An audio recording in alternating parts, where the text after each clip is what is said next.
আসসালামু আলাইকুম ওয়া রাহমাতুল্লাহ। পৃথিবীতে যতগুলো বাস্তব ও চাক্ষুষ বস্তু আছে তার মধ্যে মৃত্যু একটি। সত্যি কথা বলতে কি, মানুষ পার্থিব কোনো বস্তু থেকেই অমনোযোগী ও গাফেল নয়, একমাত্র মৃত্যু ছাড়া। যদিও আমাদের প্রত্যেকেই মৃত্যুর মুখোমুখি হতে হবে, তবুও মৃত্যুকে আমরা ভীতির চোখে দেখি এবং মৃত্যু থেকে পালিয়ে বেড়াবার ব্যর্থ প্রয়াস পাই। এ ভীতিকর অবস্থা থেকে মুক্তির একমাত্র গ্যারান্টি থাকবে জান্নাতীদের জন্য।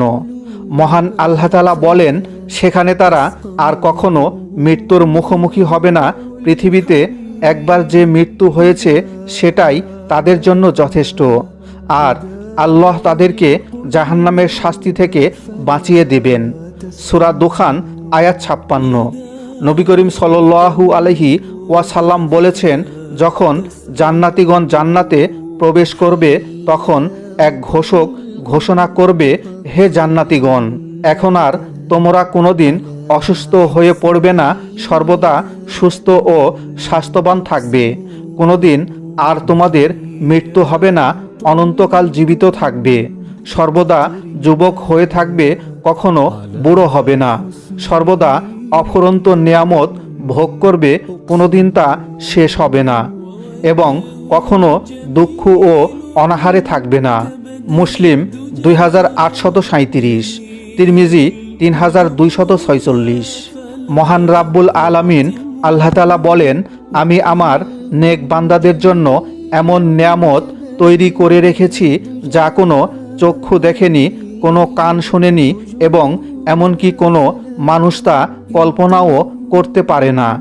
এরপর তিনি বলেন, যদি তোমরা চাও তাহলে নিম্নোক্ত আয়াতটি পড়ো, যার অর্থ হলো, কেউ জানে না তার জন্য কি কি নয়নাভিরাম বিনিময় লুকায়িত আছে। বুখারী 3244, মুসলিম 2824।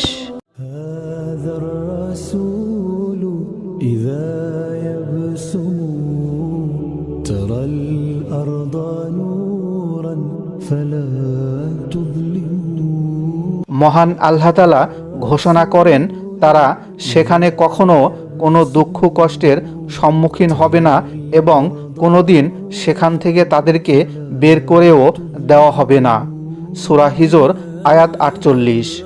অন্যত্র আল্লাহ তাআলা আরও বলেন, জান্নাতীগণ বলবে, তিনি আমাদেরকে নিজের অনুগ্রহে চিরন্তনী আবাসস্থল দান করেছেন এবং আমাদের কোনো দুঃখ এবং ক্লান্তি নেই।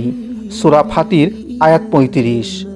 নবী করিম সাল্লাল্লাহু আলাইহি ওয়াসাল্লাম বলেন, যারা জান্নাতে যাবে তারা সর্বদা সচ্ছল অবস্থায় থাকবে, দরিদ্র ও অনাহারে কষ্ট পাবে না, তাদের পোশাক পুরাতন হবে না এবং তাদের যৌবনও কোনোদিন শেষ হবে না।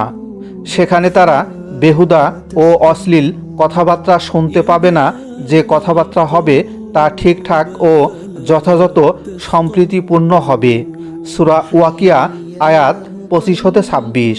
অন্যত্র বলা হয়েছে, সেখানে তারা কোনো অপ্রয়োজনীয় তাৎপর্যহীন ও মিথ্যা কথা শুনবে না। সূরা নাবা আয়াত 35। অবশ্য এ ব্যাপারে জান্নাতবাসীদেরকে জান্নাতের দ্বাররক্ষীগণই সুসংবাদ প্রদান করবে। এরশাদ হচ্ছে, অতঃপর যখন তারা সেখানে প্রবেশ করার জন্য আসবে তখন দ্বাররক্ষীগণ তাদের জন্য দরজাসমূহ খুলে রাখবে এবং জান্নাতীদেরকে সম্বোধন করে বলবে, আপনাদের প্রতি অবারিত শান্তি বর্ষিত হোক, অনন্তকালের জন্য এখানে প্রবেশ করুন। সূরা জুমার আয়াত 73।